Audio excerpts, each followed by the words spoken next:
Hi learners, welcome to iPlus Training Solutions.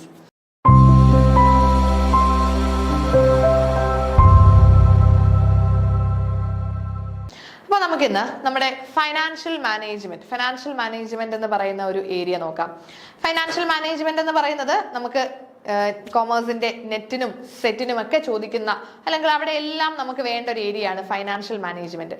അപ്പോൾ ഈ financial management എന്താണെന്ന് നിങ്ങൾക്ക് അറിയാമല്ലോ അല്ലേ? ഒരു ഓർഗനൈസേഷന്റെ ഫിനാൻസ് റിലേറ്റഡ് ആയിട്ടുള്ള ആസ്പെക്ടുകളെ മാനേജ് ചെയ്യുന്നതാണ് ഫൈനാൻഷ്യൽ മാനേജ്മെന്റ്. അപ്പൊ നമ്മള് മാനേജ്മെന്റ് എന്ന് പറഞ്ഞാൽ എന്താ? മാനേജ്മെന്റ് എന്ന് പറയുമ്പോൾ ഒരു ഓർഗനൈസേഷൻ അകത്തുള്ള എല്ലാ കാര്യങ്ങളെയും പ്ലാൻ ചെയ്യുന്നു, ഓർഗനൈസ് ചെയ്യുന്നു, സ്റ്റാഫ് ചെയ്യുന്നു, ഡയറക്ട് ചെയ്യുന്നു, കൺട്രോൾ ചെയ്യുന്നു. ഇങ്ങനെ പല ഫങ്ഷൻസ് ഒക്കെ നമ്മൾ ഏതിൽ പഠിക്കുന്നുണ്ട്? മാനേജ്മെന്റിൽ പഠിക്കുന്നുണ്ട്. അതേപോലെ ആ മാനേജ്മെന്റിന്റെ ഇപ്പുറത്തേക്ക് ഫൈനാൻഷ്യൽ എന്നൊരു ആസ്പെക്ട് വരുമ്പോൾ എന്താ പ്രത്യേകത? അവിടെ ഫൈനാൻഷ്യൽ ആസ്പെക്ടുകളുടെ പ്ലാനിങ്ങും ഓർഗനൈസിങ്ങും കൺട്രോളിങ്ങും ഒക്കെ തന്നെയാണ്. അത്രയേ ഉള്ളൂ വ്യത്യാസം. അപ്പോൾ ഒരു ഓർഗനൈസേഷനകത്തുള്ള ഫിനാൻഷ്യൽ എലമെന്റുകളെ പ്ലാൻ ചെയ്യുന്നതും കൺട്രോൾ ചെയ്യുന്നതും മാനേജ് ചെയ്യുന്നതും എല്ലാം നമ്മൾ അതിനെ ആ ഒരു പ്രോസസ്സുകളെ എല്ലാം കൂടെ കളക്റ്റീവ്ലി പറയുന്നതാണ് ഫൈനാൻഷ്യൽ മാനേജ്മെന്റ് എന്നുള്ളത്. ഓക്കെ, അപ്പൊ നമുക്ക് ഫൈനാൻഷ്യൽ മാനേജ്മെന്റ് എന്താണെന്ന് നിങ്ങൾക്ക് ഇവിടെ ഡെഫിനേഷൻ കാണാം. Planning, organising, directing and controlling of financial activities such as procurement and utilization of fund in an efficient way to achieve the organizational objectives. അപ്പൊ നമുക്ക് ഫൈനാൻഷ്യൽ മാനേജ്മെന്റ് എന്താണ് എന്നുള്ളത് സിമ്പിൾ ആയിട്ട് നിങ്ങൾക്ക് മനസ്സിലായല്ലോ. അപ്പൊ ഇനി നമുക്ക് ഫൈനാൻഷ്യൽ മാനേജ്മെന്റിന്റെ ഒബ്ജക്റ്റീവുകൾ ഒന്ന് നോക്കാം. അപ്പൊ ഇന്നത്തെ ഈ ഒരു ക്ലാസ്സിൽ കൂടെ ഫൈനാൻഷ്യൽ മാനേജ്മെന്റ് എന്താണെന്നും അതിന്റെ ഒബ്ജക്റ്റീവുകൾ എന്താണെന്നും മെയിൻ ആയിട്ടുള്ള അതിന്റെ സ്കോപ്പ് എന്താണെന്നുമാണ് നമ്മൾ നോക്കുന്നത്. വളരെ ഇമ്പോർട്ടന്റ് ആയിട്ട് വേണ്ടതാണ്. അപ്പൊ നമുക്ക് നോക്കിയാലോ, what are the objectives? Main objectives of financial management. ഒരുപാട് ഒബ്ജക്റ്റീവ്സ് ഉണ്ട്. അതിൽ ഏറ്റവും ഇമ്പോർട്ടന്റ് ആയിട്ട് വരുന്ന ഒരു 3 ഒബ്ജക്റ്റീവ്സ് ആണ് ഞാൻ ഇന്ന് ഇവിടെ ഒരു ക്ലാസ്സിൽ ഡിസ്കസ് ചെയ്യുന്നത്. First of all, wealth maximisation. Financial മാനേജ്മെന്റിന്റെ ഏറ്റവും ഇമ്പോർട്ടന്റ് ആയിട്ടുള്ള മെയിൻ ഒബ്ജക്റ്റീവ് എന്താ? വെൽത്ത് മാക്സിമൈസേഷൻ ആണ്. അതിനുശേഷം മാത്രമാണ് പ്രോഫിറ്റ് മാക്സിമൈസേഷൻ എന്നൊരു ഒബ്ജക്റ്റീവ് വരുന്നത്. Then ensuring adequate liquidity. ഇത് മൂന്നും ഫൈനാൻഷ്യൽ മാനേജ്മെന്റിന്റെ ഒബ്ജക്റ്റീവ് ആണ്. അപ്പൊ എപ്പോഴും പ്രൈമറി ഒബ്ജക്റ്റീവ് എന്ന് പറയുന്നത് എന്താണ്? വെൽത്ത് മാക്സിമൈസേഷൻ ആണ്. ഫൈനാൻഷ്യൽ മാനേജ്മെന്റിന്റെ പ്രൈമറി ഒബ്ജക്റ്റീവ് വെൽത്ത് മാക്സിമൈസേഷൻ ആണ്. വെൽത്ത് എന്ന് പറയുമ്പോൾ ഷെയർ ഹോൾഡേഴ്സ് വെൽത്ത് ആണ്. സിംപ്ലി പറഞ്ഞാൽ നമ്മളുടെ ഷെയറുകളുടെ വാല്യൂ കൂട്ടുക. ഷെയറുകളുടെ വാല്യൂ എങ്ങനെയാ കൂട്ടുന്നത്? നമ്മുടെ ബിസിനസ് നല്ല പ്രോഫിറ്റബിൾ ആയിട്ടുള്ള പല പ്രൊജക്ടുകളിലൊക്കെ ഇൻവെസ്റ്റ്മെന്റുകൾ നടക്കുമ്പോൾ ബിസിനസ്സിന് എന്തുണ്ടാകും? അവർക്ക് റെഗുലർ ആയിട്ട് നല്ല പ്രോഫിറ്റുകളും അതേപോലെ തന്നെ ഗ്രോത്ത് ഉണ്ടാകും. അതനുസരിച്ച് ബിസിനസിന്റെ ഷെയറുകളുടെ വാല്യൂ കൂടും. അത് അവിടെയാണ് ഷെയർ ഹോൾഡേഴ്സിന്റെ വെൽത്ത് കൂടുന്നത് അല്ലെ? നമ്മൾ ഇന്നൊരു 10 രൂപയുടെ ഷെയർ വാങ്ങി വെച്ചാൽ ഒരു 2 വർഷം കഴിയുമ്പോൾ ബിസിനസ്സിന് നല്ല വളർച്ച ഉണ്ടെങ്കിൽ ഇന്ന് 10 രൂപ കൊടുത്ത് വാങ്ങിയ ആ ഒരു ഷെയറിന്റെ മൂല്യം അന്ന് എത്രയാകും? 100ഉം 200ഉം 500ഉം ആകും അല്ലെ? അപ്പൊ ഇതാണ് വെൽത്ത് എന്ന് പറയുന്നത്. അപ്പോൾ ഫിനാൻഷ്യൽ മാനേജ്മെന്റിന്റെ ഏറ്റവും ബേസിക് ഒബ്ജക്റ്റീവ് അല്ലെങ്കിൽ പ്രൈമറി ഒബ്ജക്റ്റീവ് എന്ന് പറയുന്നത് വെൽത്ത് മാക്സിമൈസേഷൻ ആണ്. അതിനുശേഷം പ്രോഫിറ്റ് മാക്സിമൈസേഷൻ എന്നൊരു ഒബ്ജക്റ്റീവ് ഉണ്ട് അല്ലെ? ഫിനാൻഷ്യൽ മാനേജ്മെന്റ് ഒരു ഓർഗനൈസേഷൻ അകത്തുള്ള ഫൈനാൻഷ്യൽ എലമെന്റുകളെ കൃത്യമായിട്ട് മാനേജ് ചെയ്യുന്നതിന്റെ മറ്റൊരു ഇമ്പോർട്ടന്റ് ഒബ്ജക്റ്റീവ് ആണ് പ്രോഫിറ്റ് മാക്സിമൈസ് ചെയ്യിക്കുക എന്നുള്ളത്. നമ്മുടെ ബിസിനസിന്റെ പ്രോഫിറ്റിനെ മാക്സിമം പ്രോഫിറ്റ് നമുക്ക് കിട്ടണം അല്ലെ? അപ്പോൾ കോസ്റ്റ് കുറഞ്ഞിട്ടും അതേപോലെ തന്നെ മാക്സിമം എഫിഷ്യൻസിയോട് കൂടിയും മാക്സിമം പ്രോഫിറ്റബിൾ ആയിട്ടും ഒക്കെ എങ്ങനെ നമ്മൾക്ക് ഫണ്ടുകളെ അല്ലെങ്കിൽ ഫിനാൻഷ്യൽ ആസ്പെക്ട് അല്ലെങ്കിൽ മണി മാനേജ് ചെയ്യാം. അപ്പോൾ അതും നമ്മുടെ മറ്റൊരു ഒബ്ജക്റ്റീവ് ആണ്. Then third objective is ensuring adequate liquidity. Liquidity ensure ചെയ്യുക എന്നുള്ളതും ഫിനാൻഷ്യൽ മാനേജ്മെന്റിന്റെ ഒബ്ജക്റ്റീവ് അല്ലേ? എന്താ ലിക്വിഡിറ്റി എന്ന് പറഞ്ഞാൽ നമുക്ക് അവൈലബിലിറ്റി ഓഫ് മണി ആണ് അല്ലെ? Availability of money when it is needed. നമുക്ക് ആവശ്യമുള്ള സമയത്ത് നമ്മുടെ കയ്യിൽ പൈസ വേണം, അതല്ലേ ലിക്വിഡിറ്റി? ആവശ്യമുള്ള സമയത്ത് മണി വേണം. അത് സിംപ്ലി പറഞ്ഞാൽ സെക്യൂരിറ്റീസിനെയോ അല്ലെങ്കിൽ നമ്മുടെ അസറ്റുകളെയോ മറ്റും മണി ആയിട്ട് കൺവെർട്ട് ചെയ്യാൻ പറ്റുന്ന ആ ഒരു ഈസിനെ നമുക്ക് ലിക്വിഡിറ്റി എന്ന് പറയാം അല്ലെ? കൺവേർട്ടബിലിറ്റി ടു മണി, ലിക്വിഡ് മണി ആയിട്ട് കൺവെർട്ട് ചെയ്യാൻ പറ്റുന്ന ആ ഒരു കൺവേർട്ടബിലിറ്റിയും നമുക്ക് ലിക്വിഡിറ്റി എന്ന് പറഞ്ഞുകൂടെ? അപ്പോൾ ഫിനാൻഷ്യൽ മാനേജ്മെന്റിന്റെ മറ്റൊരു ഒബ്ജക്റ്റീവ് ആണ് എപ്പോഴും ലിക്വിഡിറ്റി എൻഷുർ ചെയ്യണം. അതായത് നമ്മളൊരു ബിസിനസ് നടത്തുകയാണെങ്കിൽ നമ്മുടെ കയ്യിലുള്ള ക്യാപിറ്റൽ മുഴുവനും നമ്മൾ കൊണ്ടുപോയി ലോങ് ടേം ആയിട്ടുള്ള ഇൻവെസ്റ്റ്മെന്റ് ഓപ്പർച്യൂണിറ്റിയിലൊക്കെ കൊണ്ട് ഇൻവെസ്റ്റ് ചെയ്താൽ എന്താ സംഭവിക്കുക? നമുക്ക് കുറെ വർഷം കഴിയുമ്പോൾ പ്രോഫിറ്റ് ഒക്കെ കിട്ടും. പക്ഷേ ഫുൾ പൈസ നമ്മൾ അങ്ങനെ കൊണ്ട് ഇൻവെസ്റ്റ് ചെയ്താൽ പെട്ടെന്ന് നമുക്കൊരു ആവശ്യം വരുമ്പം നമ്മുടെ കയ്യിൽ പൈസ ഇല്ലാതാവത്തില്ലേ? ലിക്വിഡ് മണി ഇല്ല. ഇപ്പൊ നമ്മൾ നമ്മുടെ റിയൽ ലൈഫ് സിറ്റുവേഷൻ ഒന്ന് ചിന്തിച്ചേ. നമ്മുടെ കയ്യിൽ ഒരു 10 ലക്ഷം രൂപയുണ്ട്. ഈ 10 ലക്ഷം രൂപയും കൊടുത്ത് ഞാനൊരു സ്ഥലം വാങ്ങി വെച്ചു, കുറച്ച് വസ്തു വാങ്ങി, അങ്ങനെ വസ്തു വാങ്ങിയിട്ടു. ആ 10 ലക്ഷവും ഞാൻ യൂസ് ചെയ്തു, 1 രൂപ പോലും എൻ്റെ കയ്യിലില്ല. ഒരു 2 മാസം കഴിഞ്ഞപ്പോൾ എനിക്ക് കുറച്ച് പൈസ വേണം, എനിക്ക് എൻ്റെ ആവശ്യങ്ങൾക്ക് പൈസ വേണം, അല്ലെങ്കിൽ ഡേ ടു ഡേ എനിക്ക് ദിവസവും ഫുഡ് കഴിക്കാനും എനിക്ക് ഹൗസ് റെന്റ് കൊടുക്കാനും ഒക്കെ എനിക്ക് പൈസ വേണം. പൈസ ഉണ്ടോ? ഇല്ല. എന്ത് മാത്രമേ ഉള്ളൂ? ആ പൈസ കൊടുത്ത് ഞാൻ വസ്തു വാങ്ങിയിട്ടേക്ക, വസ്തു കിടപ്പുണ്ട് എന്നും പറഞ്ഞ് നമ്മുടെ കയ്യിൽ പൈസയ്ക്ക് പൈസ തന്നെ വേണ്ടേ, ലിക്വിഡ് മണി വേണ്ടേ? അപ്പോൾ ആ ഒരു സമയത്ത് എനിക്ക് ആ പെട്ടെന്ന് ആവശ്യം വരുമ്പോൾ എനിക്ക് ഈ വസ്തു പെട്ടെന്ന് വിൽക്കാൻ പറ്റുമോ? എനിക്കിപ്പോൾ നാളെ കുറച്ച് പൈസ വേണം, ഇപ്പൊ ഇന്ന് ഈ വസ്തു എനിക്ക് വിൽക്കാൻ പറ്റുമോ നാളെ പൈസ കിട്ടണമെങ്കിൽ? ഇല്ല. കാരണം അത് എന്തുകൊണ്ടാ? അതൊരു ലിക്വിഡ് അസറ്റ് അല്ല, നമുക്ക് വേഗം വിറ്റ് ക്യാഷ് ആക്കി മാറ്റാൻ പറ്റുന്ന ഒരു അസറ്റ് അല്ല. അപ്പോൾ നമുക്ക് എപ്പോഴും നമ്മുടെ കയ്യിൽ, നമ്മുടെ ബിസിനസിന്റെ കയ്യിലും ക്യാപിറ്റൽ ഉണ്ടെങ്കിൽ ഈ ക്യാപിറ്റലിനെ കംപ്ലീറ്റ് ആയിട്ടും ലോങ് ടേം അസറ്റുകളിലൊക്കെ ഇൻവെസ്റ്റ് ചെയ്യുമ്പോൾ അവർക്ക് ലിക്വിഡിറ്റി എന്ന് പറയുന്ന ഒരു ആസ്പെക്ട് ഉണ്ട്. അവർക്ക് ആവശ്യത്തിനുള്ള ലിക്വിഡ് മണി അവിടെ ആവശ്യമായിട്ട് വേണം ഡേ ടു ഡേ ഓപ്പറേഷൻസ് നടക്കാൻ. അപ്പോൾ അതിനെ കൃത്യമായിട്ട് മാനേജ് ചെയ്യണം. അതിനുള്ള എമൗണ്ട് മാറ്റി വെച്ചിട്ട് മാത്രമേ എന്ത് ചെയ്യാനായിട്ട് പാടുള്ളൂ, വലിയ വലിയ ഇൻവെസ്റ്റ്മെന്റ് ഓപ്പർച്യൂണിറ്റിയിലേക്ക് കൊണ്ടുപോയി ഇൻവെസ്റ്റ് ചെയ്യാൻ പാടുള്ളൂ. എന്ന് പറഞ്ഞ് ഫുൾ എമൗണ്ടും എടുത്ത് ബിസിനസിന്റെ ഡേ ടു ഡേ ആവശ്യങ്ങൾക്ക് മാറ്റി വെക്കാൻ പറ്റുമോ? ഇല്ല. ബിസിനസിന് വളർച്ച വേണ്ടേ, ഗ്രോത്ത് വേണ്ടേ? ഗ്രോത്ത് വേണമെങ്കിൽ വലിയ വലിയ ഓപ്പർച്യൂണിറ്റീസിൽ കൊണ്ട് ഇൻവെസ്റ്റ് ചെയ്യണം. പക്ഷെ അങ്ങനെ ഇൻവെസ്റ്റ് ചെയ്യുമ്പോൾ അവർക്ക് ലിക്വിഡിറ്റി അവർ നോക്കണം, ലിക്വിഡിറ്റിയെയും പ്രോഫിറ്റബിലിറ്റിയെയും മാനേജ് ചെയ്യണം, ലിക്വിഡിറ്റിയും പ്രോഫിറ്റബിലിറ്റിയും മാനേജ്ഡ് ആയിട്ട് കൊണ്ടുപോകണം. പ്രോഫിറ്റബിലിറ്റി കിട്ടുന്ന എപ്പോഴാ?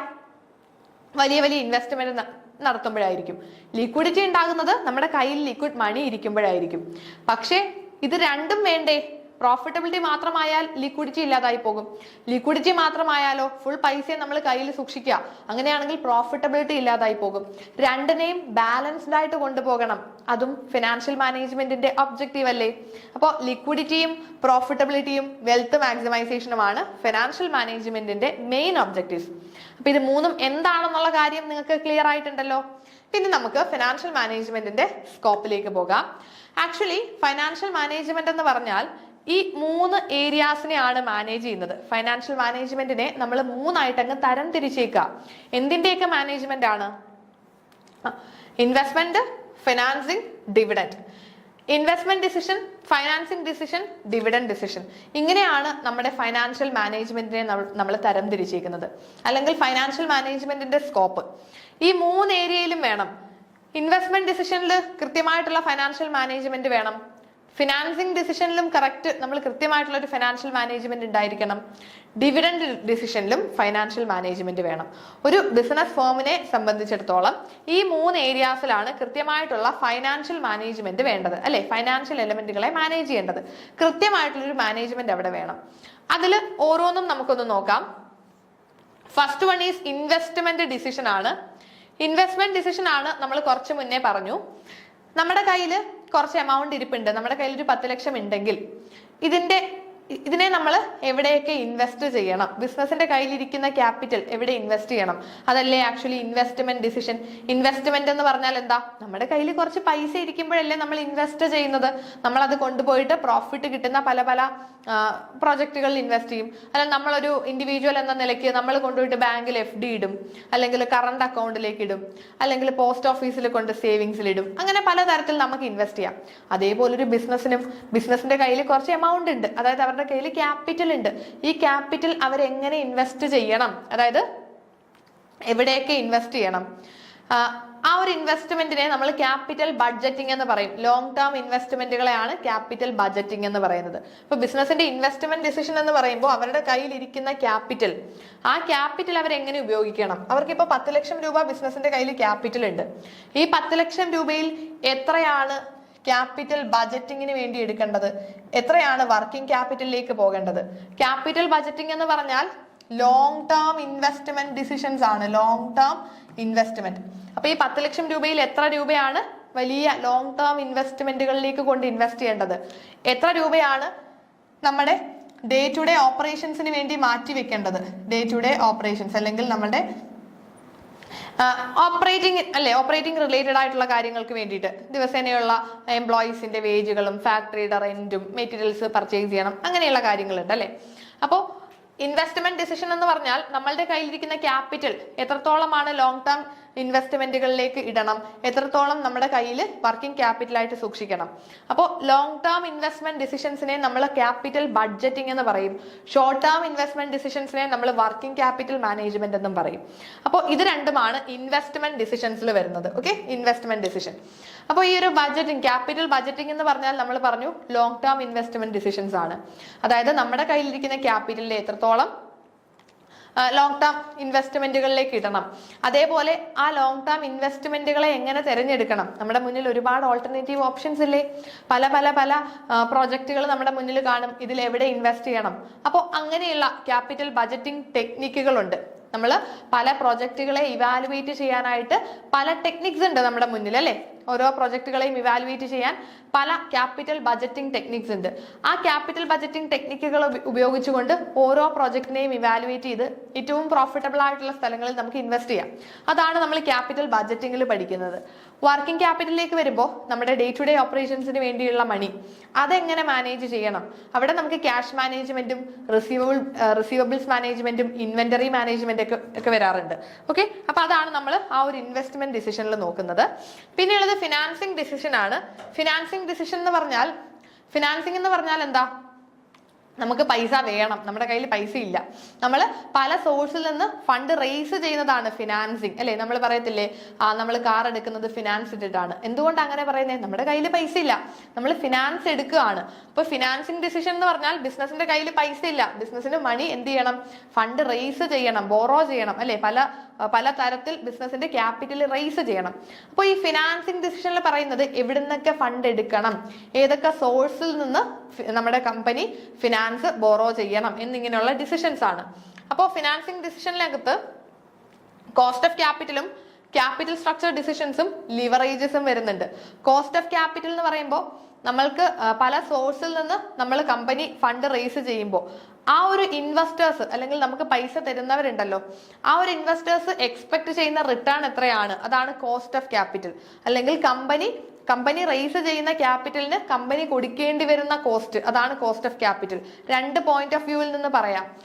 ഈ കമ്പനിയിലേക്ക് പൈസ തരുന്നവരുടെ സൈഡിൽ നോക്കിയാൽ അവരൊരു ഇൻവെസ്റ്റ്മെന്റ് അല്ലേ നടത്തുന്നത്. അപ്പൊ അവർ ആ ഒരു ഇൻവെസ്റ്റ്മെന്റിൽ നിന്ന് എക്സ്പെക്ട് ചെയ്യുന്ന മിനിമം റിട്ടേൺ, അതാണ് അവർക്ക് നമ്മൾ കോസ്റ്റ് ഓഫ് ക്യാപിറ്റൽ എന്ന് പറയാം.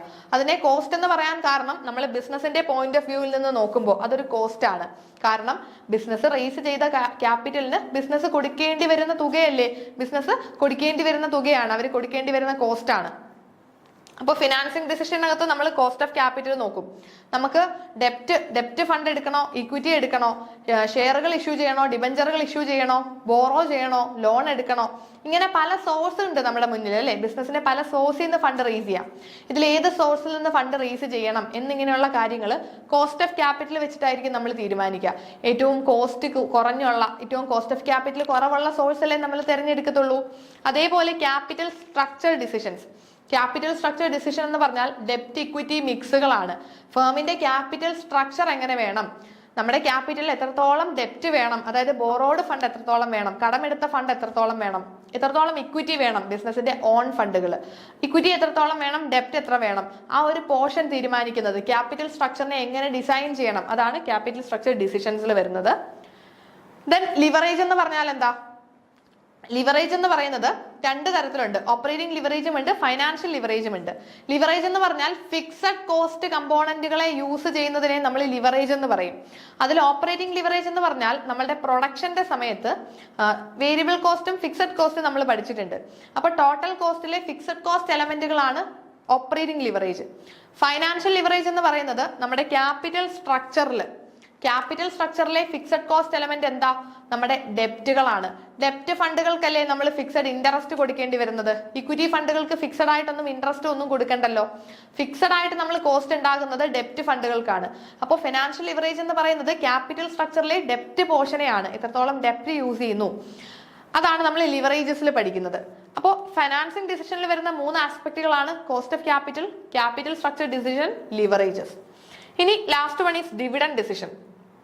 ഫൈനാൻഷ്യൽ മാനേജ്മെന്റിന്റെ മൂന്നാമത്തെ ഒരു ഏരിയ ആണ് ഡിവിഡൻഡ് ഡിസിഷൻ. ഡിവിഡൻഡ് ഡിസിഷൻ എന്ന് പറഞ്ഞാൽ ഇത്രയേ ഉള്ളൂ. ബിസിനസ് ഈ പറയുന്ന ഫിനാൻസിങ് ഡിസിഷനിൽ കൂടെ പല സോഴ്സിൽ നിന്ന് 10 ലക്ഷം രൂപ ഫണ്ട് റേസ് ചെയ്തു. ഈ 10 ലക്ഷം അവർ എങ്ങനെ ഇൻവെസ്റ്റ് ചെയ്യണമെന്നൊക്കെ ഇൻവെസ്റ്റിംഗ് ഡിസിഷനിൽ കൂടി തീരുമാനിച്ച് ഇൻവെസ്റ്റ്മെന്റ് നടത്തി. ഈ ഇൻവെസ്റ്റ് ചെയ്തപ്പോൾ അവർക്ക് 1 ലക്ഷം രൂപ പ്രോഫിറ്റ് കിട്ടി. ഈ പ്രോഫിറ്റിനെ എങ്ങനെ ഡിവൈഡ് ചെയ്യണം, അതാണ് ഡിവിഡൻഡ് ഡിസിഷൻ. അതായത് ഈ 1 ലക്ഷം പ്രോഫിറ്റ് കിട്ടിയതിൽ എത്രത്തോളം ഷെയർ ഹോൾഡേഴ്സിന് ഡിവിഡൻഡ് കൊടുക്കണം, എത്രത്തോളം നമ്മുടെ ബിസിനസ്സിൽ തന്നെ റീറ്റെയിൻ ചെയ്യണം. പ്രോഫിറ്റുകൾ മുഴുവനായിട്ടും കൊടുക്കാറില്ലല്ലോ, പല പുതിയ റീ ഇൻവെസ്റ്റ്മെന്റിനൊക്കെ വേണ്ടിയിട്ട് എത്രത്തോളം റീറ്റെയിൻ ചെയ്യണം, എത്രത്തോളം ഡിവിഡൻഡ് ആയിട്ട് കൊടുക്കണം എന്നൊരു തീരുമാനമാണ് ഡിവിഡൻഡ് ഡിസിഷൻ. ഓക്കെ, അപ്പൊ ഇത്രയുമാണ് നമ്മുടെ ഫിനാൻഷ്യൽ മാനേജ്മെന്റിന്റെ സ്കോപ്പ്. അത് നിങ്ങൾക്ക് സിമ്പിൾ ആയിട്ട് റിലേറ്റ് ചെയ്ത് പഠിക്കാം. First of all financing decision ഓർക്കുക. ബിസിനസിന്റെ കയ്യിൽ ഫണ്ട് ഇല്ല, ബിസിനസ്സിന് എങ്ങനെ ഫണ്ട് റേസ് ചെയ്യണം, ഏതൊക്കെ സോഴ്സിൽ നിന്ന് ഫണ്ട് റേസ് ചെയ്യണം, അതിനുവേണ്ടി ക്യാപിറ്റൽ, കോസ്റ്റ് ഓഫ് ക്യാപിറ്റൽ ഒക്കെ നോക്കി ക്യാപിറ്റൽ സ്ട്രക്ചർ ഡിസിഷൻസ് ഒക്കെ എടുത്തിട്ട് അവരെന്ത് ചെയ്യും, പല സോഴ്സിൽ നിന്ന് ഫണ്ട് റേസ് ചെയ്യും. ഇനി ഈ റേസ് ചെയ്ത് വെക്കുന്ന ഫണ്ട്, ക്യാപിറ്റൽ എന്ന് പറയുന്നത് സ്വരൂപിച്ച് വെക്കുന്ന ഫണ്ട് ബിസിനസ്സിന് വെറുതെ വെച്ചേക്കാനാണോ? അല്ല, അവർക്ക് ഇൻവെസ്റ്റ്മെന്റ് നടത്താനല്ലേ ബിസിനസ് ഇതൊക്കെ സ്വരുക്കൂട്ടുന്നത്. അപ്പോൾ ഈ ഫിനാൻസിങ് ഡിസിഷനിൽ കൂടി ക്യാപിറ്റൽ ഒക്കെ അവരെന്ത് ചെയ്തു, റേസ് ചെയ്തു. ഈ ക്യാപിറ്റൽ എങ്ങനെ ഇൻവെസ്റ്റ് ചെയ്യണം, എവിടെയൊക്കെ ഇൻവെസ്റ്റ് ചെയ്യണം, അതാണ് നമ്മുടെ ക്യാപിറ്റൽ ബജറ്റിങ്ങും വർക്കിംഗ് ക്യാപിറ്റൽ ഡിസിഷൻസും. ആ ഒരു ഇൻവെസ്റ്റ്മെന്റിന് ശേഷം ആ ഇൻവെസ്റ്റ്മെന്റിൽ നിന്ന് കിട്ടുന്ന പ്രോഫിറ്റ് അത് എത്രത്തോളമാണ് ഷെയർ ഹോൾഡേഴ്സിന് ഡിവിഡൻഡ് ആയിട്ട് കൊടുക്കേണ്ടത്, എത്രത്തോളം ബിസിനസ്സിൽ തന്നെ റീറ്റെയിൻ ചെയ്യണം, അതാണ് ഡിവിഡൻഡ് ഡിസിഷൻ. ഓക്കെ, അപ്പൊ ഈ 3 ഡിസിഷൻസ് ആണ് നമുക്ക് ആക്ച്വലി നമ്മുടെ ഫൈനാൻഷ്യൽ മാനേജ്മെന്റിന്റെ സ്കോപ്പ് ആയിട്ട് പഠിക്കാനുള്ളത്. അപ്പൊ ഫൈനാൻഷ്യൽ മാനേജ്മെന്റിനെ പറ്റി ഒരു ഓവറോൾ ഒരു ധാരണ നിങ്ങൾക്ക് കിട്ടിയെന്ന് വിശ്വസിക്കുന്നു. താങ്ക്